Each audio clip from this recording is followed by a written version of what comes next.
எந்த சிறுவர் ஏடுகளை வாங்கி கொடுப்பார்கள், சிறுவர்களை எப்படி வாங்கி கொடுப்பார்கள் என்றும் கேட்பார்கள்.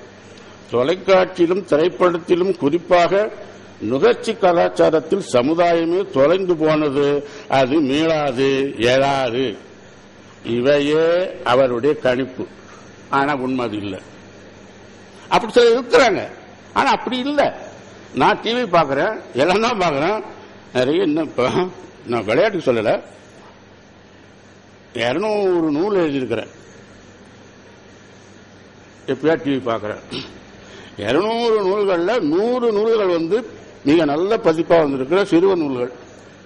அந்த சிறுவர் நூல்களில் ஒன்று தேசிய விருதை மத்திய அரசு பெற்றிருக்கிறது. இத்தனைக்கும் காரணம், நான் ஓய்வு நேரத்தில் நான் டிவி பார்க்கிறேன்.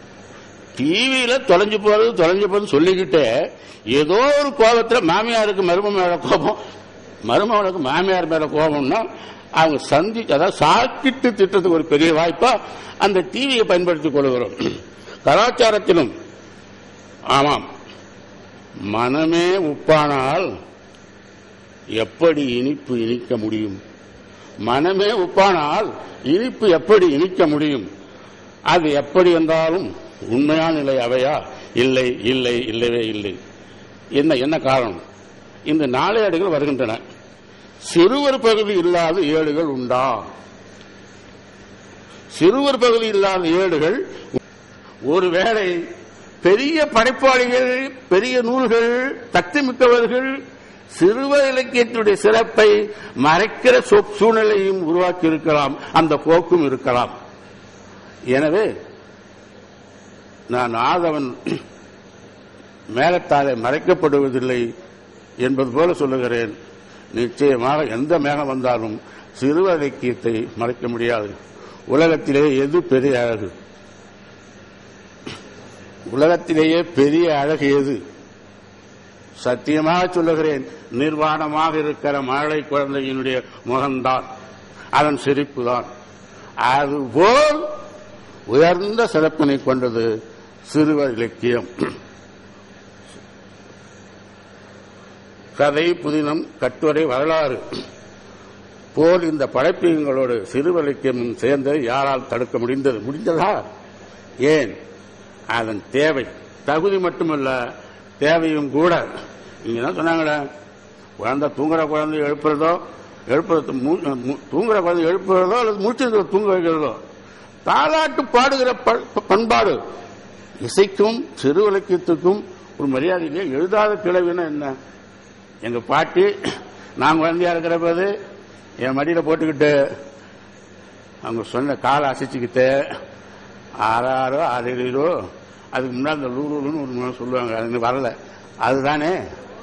அது போல அது போன்றது சிறுவர் இலக்கியம். வான் தோன்றி வான் நிலவு தோன்றி மக்கள் இனம் தோன்றிய பொழுதே சிறுவர் இலக்கியம் முளைவிட்டிருக்க வேண்டும், முளைவிட்டிருக்கிறது. பால் மணக்கும் சோற்றை கிண்ணத்தில் வைத்து மழலைக்கு ஊட்டும் போது வாய் திறக்க மறுத்து வம்பு செய்திருக்குமே குழந்தை, அப்போது இந்த சிறுவர் இலக்கியம் தோன்றியிருக்கிறது. கொஞ்ச நேரம் நினைச்சு பாருங்க, அப்போதே சிறுவர் இலக்கியம் தோன்றியிருக்கிறது. முழு நிலா நாளில் மழலைக்கு தாய் சோறு ஊட்டும் பொழுது மழலை வானில் மலர்ந்த நிலவை காட்டி கையை நீட்டி இருக்குமே, அப்போதுதான் அந்த சிறு இலக்கியம் முட்டு அவிழத் தொடங்கியிருக்கும். கையில் உள்ள மழலை நிலா வான நிலாவை அழைக்குமே என்று கருதி தாய் மழலையை மகிழ்விக்க நிலா நிலா ஓடிவா, நில்லாமல் ஓடிவா என்று தன்னறியாமல் பாடிய போதுதான் சிறுவர் இலக்கியம் மொட்டு மலர்ந்து மனம் வீசி இருக்குமோ. இப்படியும் எண்ணுவதில் ஒரு எழுச்சி, மன மகிழ்ச்சி இருக்கிறது. அந்த தாயின் மகிழ்ச்சியிலும் சிறுவர் இலக்கிய படைப்பாக காலத்து வென்று இன்று வருகிறது. பெரியோருக்கான ஏடுகள் வளர்ந்த ஆள்போல் தழைத்து படர்ந்தது என்னும் தழைக்கப்படந்த நிலையில்தான் நாகர்கோயில் என்னும் ஊரிலிருந்து 1940ஆம் ஆண்டில் பாலதீபிகா என்னும் சிறுவர் நூல் வெளியானது. அதன் பிறகு பாளையங்கோட்டில் இருந்து சிறுபிள்ளை நேசத்தோழன் நூல் வெளிவந்தது. மூன்றாவதாக 1950ஆம் ஆண்டில் யாழ்ப்பாணத்தில் இருந்து பாலிய நேசன் மலர்ந்து மனம் பரப்பியது. 1891ஆம் ஆண்டு வெளிவந்த விவேக சிந்தாமணி என்னும் ஏடுதான் முதலில் சிறுவருக்கான பகுதியை இணைப்பாக கொடுத்து வந்தது. அதன் பிறகு ஜனவினோதினி என்னும் ஏடு விவேக சிந்தாமணி வழியை பின்பற்றியது. அதே வழியில் வித்யாதனம் என்னும் ஏடும் தொடர்ந்து பின்னர் திருச்சியில் இருந்து 1942ஆம் ஆண்டிலே பாப்பா மலர் என்ற ஏடு வெளிவந்தது. மேற்கண்ட செய்திகளை கூறியுள்ள திருக்கோயிலூர் சி. உதயன் என்பார் திருச்சி ராயவரத்தில் இருந்து வெளிவந்த பாப்பா மலர் சிறுவர் ஏடு சிறுவர் இதழ்கள் தோன்றுவதற்கு வழிகாட்டியாக இருந்தது என்று குறிப்பிட்டிருக்கிறார். இவ்வாறெல்லாம் வளர்ந்த சிறுவர் இலக்கியத்திற்கு பொன்முடு சூட்டியவர்கள் பாரதியார், பாவேந்தர் பாரதிதாசன், தீஜாரா, மூலறிஞர் ராஜாஜி, டாக்டர் வரதராசனார், கவிமணி போன்றவர்கள் என்பதை திரு உதயன் குறிப்பிட்டுள்ளார்கள்.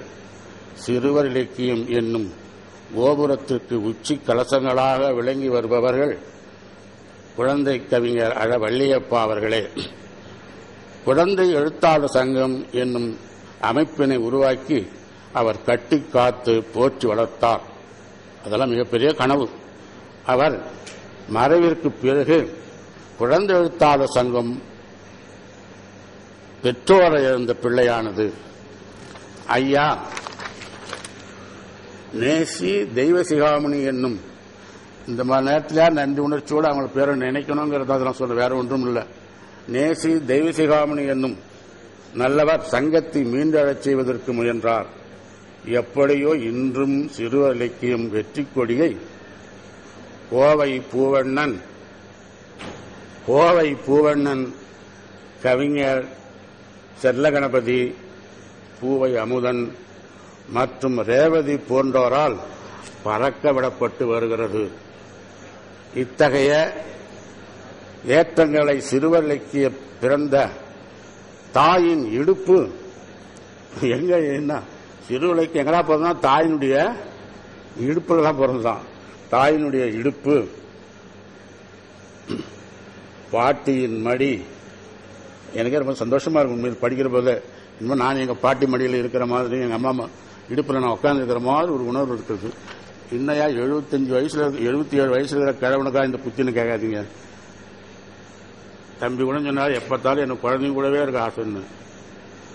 நீ என் கூட இருப்போம். என்னை விட பெரிய குழந்தை, நல்ல குழந்தை, வம்பு செய்யாத குழந்தை, பாலுகளும் கேட்காத குழந்தை, காசு கேட்காத குழந்தை, உன் முடிய பிடிச்சி இழுக்காத குழந்தை, உன் வேட்டி அவிழ்க்காத குழந்தை நான் இருக்கேன்.